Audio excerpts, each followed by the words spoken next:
igual va a producir disfunción en la contractilidad o motilidad del corazón. ¿Sí?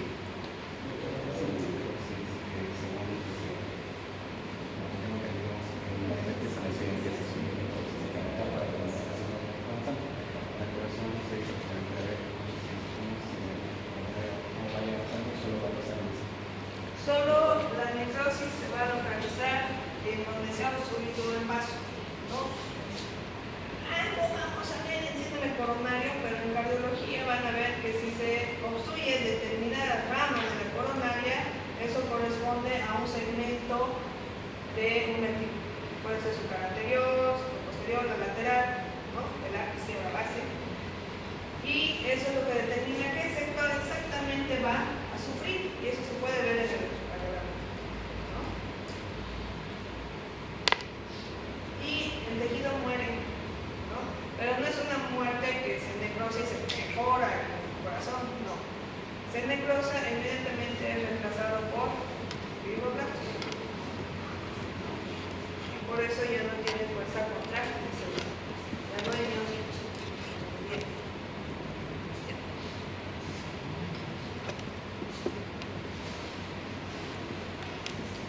Por eso habíamos hablado también de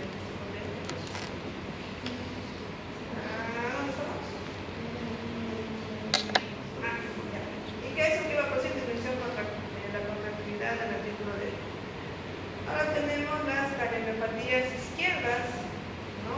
Que van a producir ¿qué? Dilatación del ventrículo derecho, ¿no? Y esto va a producir igual una disminución de la contractilidad. Luego tenemos las patologías valvulares, ¿no? ¿Qué válvulas tenemos en el lado derecho? La tricuspidia y la pulmonar. Entonces, si hay valvulopatías, en cualquiera de estas dos pueden repercutir y producir una insuficiencia renal, insuficiencia cardíaca, derecho, ¿no? Sobre todo la de regurgitación por la de insuficiencia. ¿Por qué? Porque ya sabemos que el volumen sistólico se va a otro lado y luego llega mayor cantidad de volumen hacia el ventrículo derecho, ¿cierto? Y aunque el ventrículo derecho maneja mejor los volúmenes, va a llegar un momento de agotamiento. Ya. ¿Qué más? También tenemos otro tipo de patologías cardíacas que ya serían igual la enfermedad valvular pulmonar, ¿no?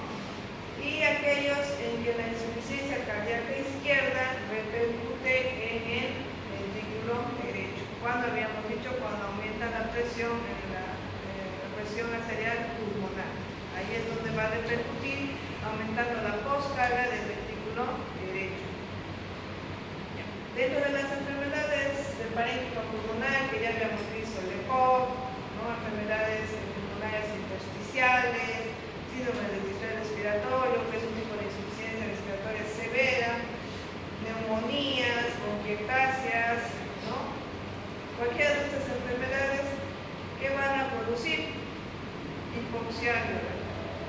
Y ante la hipoxia alveolar, ¿cuál es el mecanismo reflejo de los capilares pulmonares? Vasomosis. Y ahí ya tenemos una causa para inducir daño al ventrículo derecho. Luego tenemos las enfermedades de la vasculatura pulmonar. ¿Cuáles son? El mejor ejemplo, el tromboembolismo pulmonar, ¿cierto?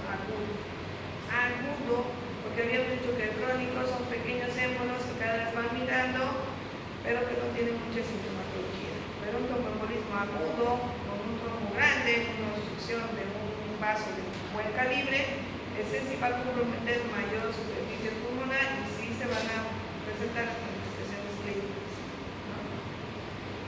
¿Qué más? La hipertensión pulmonar primaria, ¿no? Y otro tipo de enfermedades como el lupus, que puede inducir fibrosis pulmonar, ¿no? La artritis reumatoidea, el VIH o la escleroderma.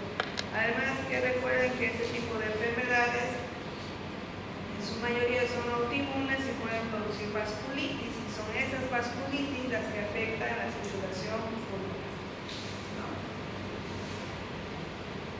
Ya, entonces ya tenemos que el ventrículo derecho está expuesto ¿a qué? A una mayor poscarga, por todas estas razones que hemos mencionado,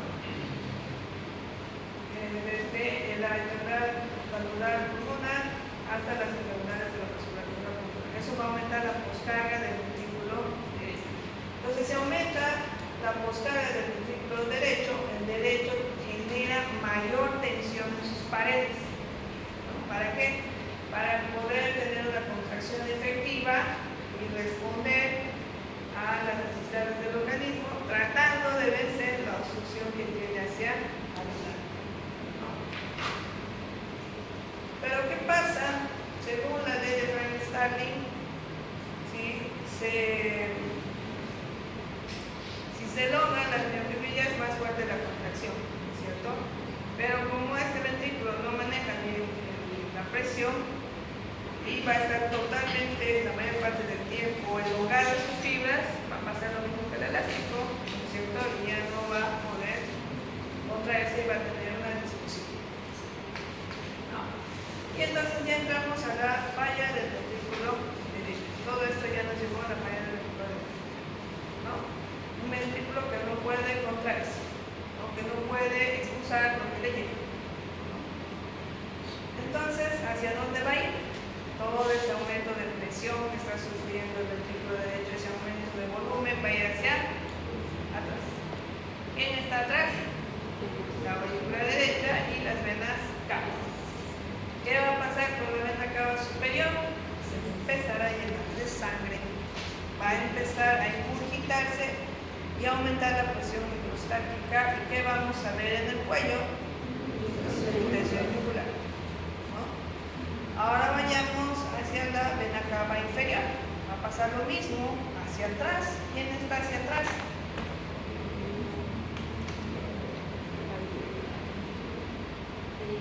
El hígado y va a producir congestión hepatonegal. Y debajo del hígado sabemos que hay unión de diferentes venas, la superior, la esplénica, ¿cierto? Y va a producir también esplenomegalia. Si esto se continúa a través del tiempo, a medida que pasen los años, el paciente va a desarrollar cirrosis cardíaca, porque esa congestión continua en el hígado va a estimular a quién, a las células estrelladas.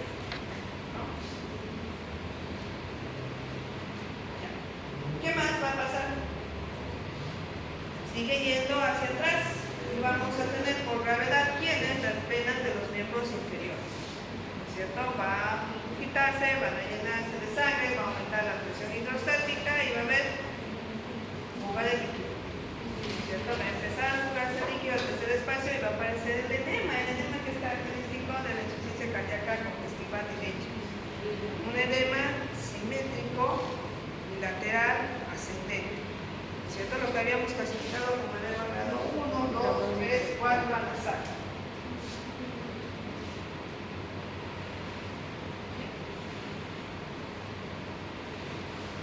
Listo, ya llegamos a una buena parte de los síntomas que ya ustedes conocían de la insuficiencia cardíaca.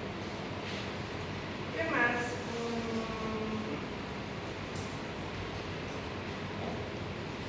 Habíamos dicho que había un aumento de la resistencia vascular pulmonar, ¿cierto? Que es la que aumentaba la carga del ventrículo, la poscarga del ventrículo derecho. Entonces también va a existir, en este caso, un reforzamiento del segundo sonido cardíaco en su componente pulmonar, ¿no? Por el cierre brusco de las válvulas semilunares del anterior. ¿Qué más? Va a existir como fenómeno de compensación o de adaptación un remodelado del ventrículo derecho.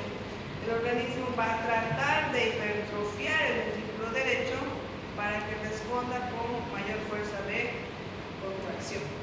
Pero ya les he dicho, el ventrículo derecho no maneja bien presiones, se van a elongar sus fibras y se va a dilatar, ¿cierto? Y entonces el parte de la punta podemos encontrarlo más bien hacia la parte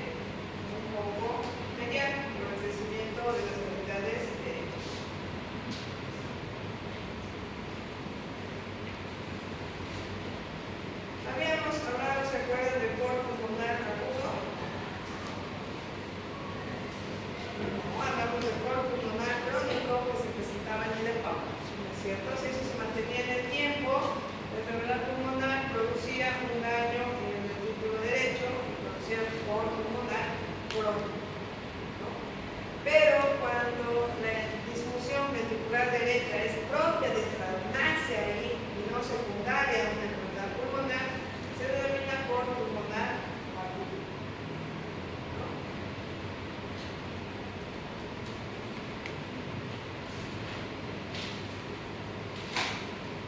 Entonces hablaríamos cuando es una disfunción ventricular aislada, solo comprometida al ventrículo derecho, no al izquierdo.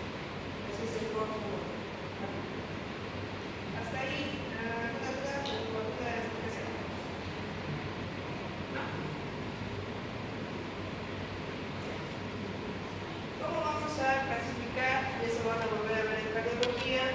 A la insuficiencia cardíaca vamos a decir que hay 4 estadios de insuficiencia cardíaca. El primer estadio va a ser un paciente con riesgo de insuficiencia cardíaca, pero sin síntomas.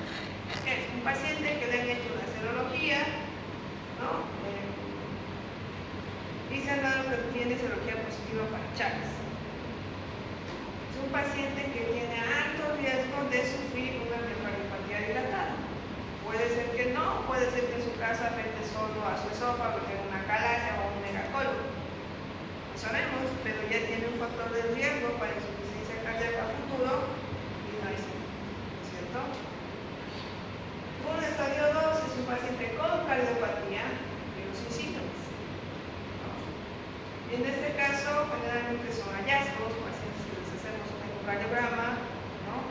O la dosificación del ProBNP, que es un marcador para ver indicios de insuficiencia cardíaca, y dicen ahí nos enteramos, ¿no? El estadio 3 es un paciente con cardiopatía y con síntomas, ¿no?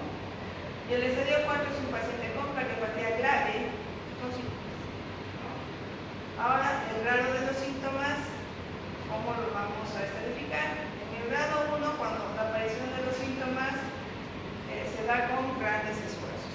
En el estadio 2 hay una ligera limitación del ejercicio, aparecen con la actividad física diaria o ordinaria y desaparecen con el reposo. En el grado 3 ya hay una marcada limitación al ejercicio, aparecen los síntomas con actividades sencillas, menores, como caminar, ¿no es cierto?, peinarse, y desaparecen con el reposo. Pero en el estadio 4 la limitación es muy severa y las manifestaciones no desaparecen ni con el reposo. Es una clasificación muy similar a ¿qué? A la de la Disney.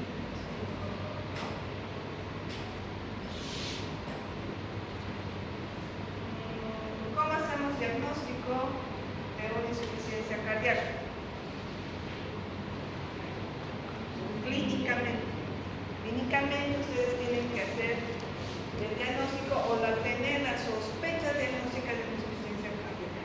¿Cómo lo van a corroborar? Porque lo importante no solo es reconocer que el paciente está en insuficiencia cardíaca, sino el identificar la causa que le ha llevado a la insuficiencia cardíaca, ¿no? Entonces, para eso, ¿qué le vamos a hacer?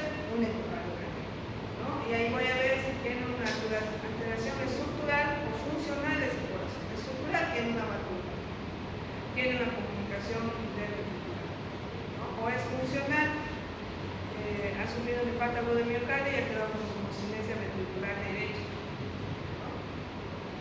¿Qué más? Una radiografía simple de tórax. ¿Para qué? Asumo es mejor el ecocardiograma que la radiografía de tórax. Para ver los pulmones. Yo necesito ver los pulmones porque hemos visto que hay imágenes radiológicas que nos orientan sobre si existe o no congestión pulmonar, ¿no? Y ver si no son los pulmones o alguna patología que tengan que son los que están produciendo la insuficiencia cardíaca, ¿no? Un análisis de sangre y de orina, sí, especialmente de orina, porque tengo que ver cómo está la función renal, si está bien la urea, si está bien la creatinina, para ver el tratamiento del paciente, ¿no? Si necesita o no necesita diuréticos. Porque si su paciente está con insuficiencia cardíaca, pero tiene buena diuresis, ¿a qué le van a dar diuréticos extraordinarios? También puedo, a través de los análisis de sangre, descartar algunas otras patologías asociadas a la insuficiencia cardíaca, ¿no? Puedo ver si hay, por ejemplo, ya tengo que hacer el diagnóstico diferencial del edema. ¿Qué tal si mi paciente está edemantizado por una hipoproteinuria, ¿no? Y el edema es carencial, no es por una insuficiencia cardíaca, entonces también me ayuda a hacer el diagnóstico diferencial. Ahí vienen marcadores también como el ProBNP, que les decía que no, si sus valores son elevados ya nos ayuda a sospechar de que ese paciente va a ser insuficiencia cardíaca, ¿no? Y hay que investigar por qué. Otros estudios imagenológicos serán la tomografía y la resonancia magnética. Si yo tengo dudas en la ecografía, con esos estudios más precisos puedo ver qué tipo de malformación tienen, por ejemplo, las válvulas, ¿no? Y un electrocardiograma, diagnóstico de insuficiencia cardíaca. A ver, coméntame. No hay un trastorno específico en el electrocardiograma que me diga, este paciente tiene insuficiencia cardíaca. No. Pero me orienta a ver si existen arritmias, y las arritmias pueden inducir insuficiencia cardíaca.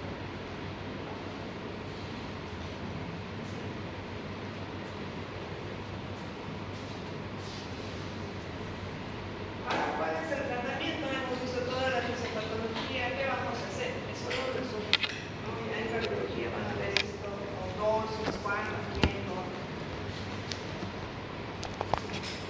El problema que tiene nuestro paciente es un problema de pompa, ¿no es cierto? Entonces tenemos que solucionar la disfunción del ventrículo derecho o del ventrículo izquierdo.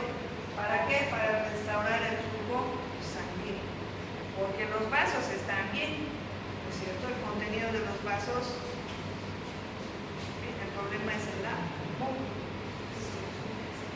Entonces, ¿cuáles son el tratamiento? En la fase aguda, el tratamiento farmacológico, ¿no? Usaré diuréticos en el paciente, sí, si está combustivo, veo que está acumulando mucho líquido y el intravascular está bien, entonces doy diuréticos para forzar la diuresis o aumentar un poco más la diuresis para hacer balance negativo e irlo con diuresis secando al paciente, ¿no es cierto? Vasodilatadores, sí, habíamos visto por la vasoconstricción periférica que existe, ¿no? Para mejorar la perfusión distal y la de los órganos diana, podemos utilizar vasodilatadores en casos especiales. Y los inotrópicos son muy importantes para mejorar el trabajo de pompa, pero ya les he dicho, la terapia es individualizada. No lo voy a mejorar tampoco solo con diuréticos. Si el problema es de pompa, serán los inotrópicos y luego veré si los diuréticos van a ayudar o no. En la fase crónica, que vamos a utilizar medidas higiénico-dietéticas. Es lo que habíamos dicho, es un paciente que tiene que tener una limitación en la cantidad de agua que ingiere el día. ¿Qué más le vamos a privar? La sal, ¿cierto? El sodio. ¿Qué más? Tenemos que controlar el peso del paciente. ¿Por qué?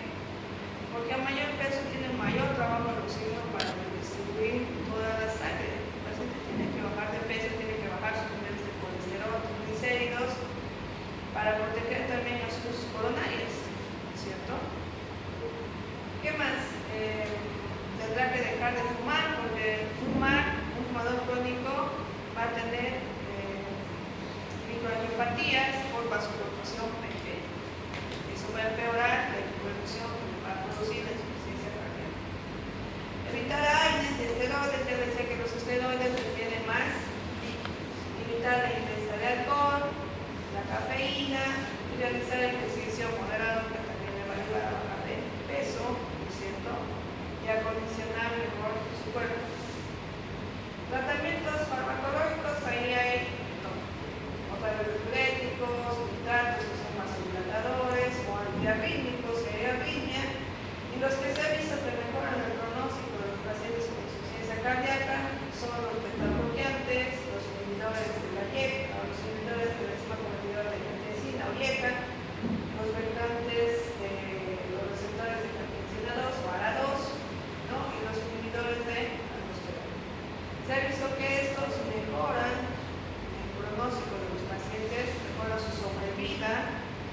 dicho que al año el 40% de los pacientes puede fallecer, de hecho el diagnóstico, ¿no es cierto? Entonces podemos mejorar su calidad de vida y el tiempo más que va. Pero como les digo, toda terapia es individualizada. Mientras lo que antes no puedo utilizar el paciente de esas manos. Entonces tengo que ver a quién dar y a quién no dar.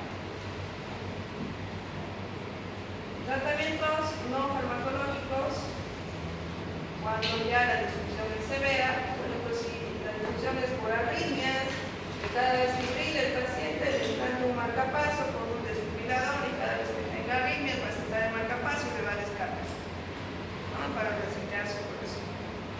Puede ser terapia de resincronización cardíaca, para arritmias, revascularización coronaria, el problema es secundario a un síndrome coronario agudo, hago cateterismo, veo que la arteria está obstruida, libero la obstrucción, perfume mejor el corazón, soluciono la insuficiencia cardíaca aguda.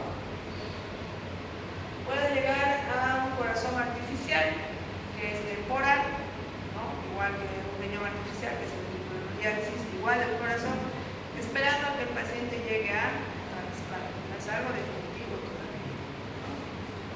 Y para hacer un trasplante no es cuestión de que tiene insuficiencia, le trasplantamos, no. El médico tiene que medir todas las presiones que hay en los ventrículos, en las aurículas, a nivel de la arteria pulmonar, la presión en puña de la arteria pulmonar, tiene que medir todo eso. ¿Por qué? Él tiene que darse cuenta si el corazón nuevo va a servir, porque si todo ya está dañado, de nada sirve el corazón nuevo, ¿no es cierto? Si ya todo lo demás tiene cambios de presiones. Es más, el corazón nuevo va a entrar en disfunción porque está acostumbrado a trabajar en condiciones normales, pero si todas las presiones ya se han modificado, no va a poder trabajar ese corazón. Y el sistema de ultrafiltración renal.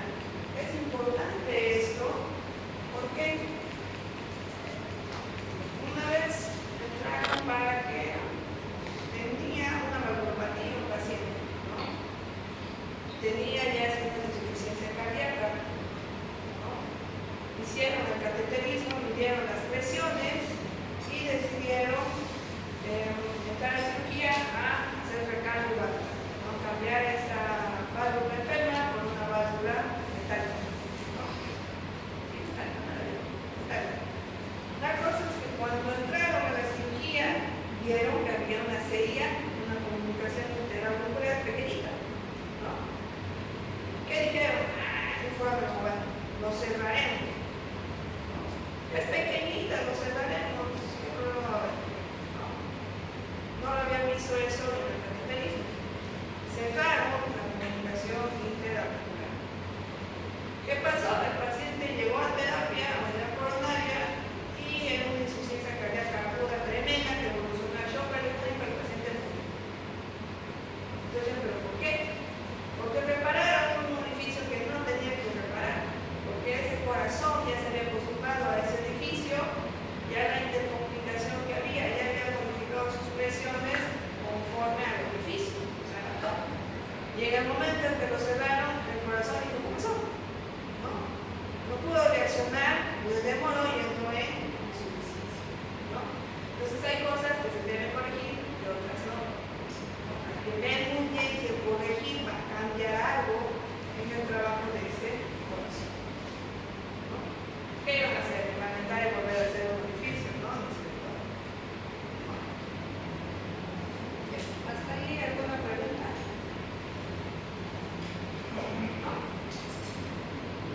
Ya, la siguiente clase es mañana. Vamos a ver casos clínicos de insuficiencia cardíaca. ¿Ya? Y van a ver que la insuficiencia cardíaca no se presenta tan bonito como se les ha descrito con todos esos síntomas, ¿no? Pero aún así tenemos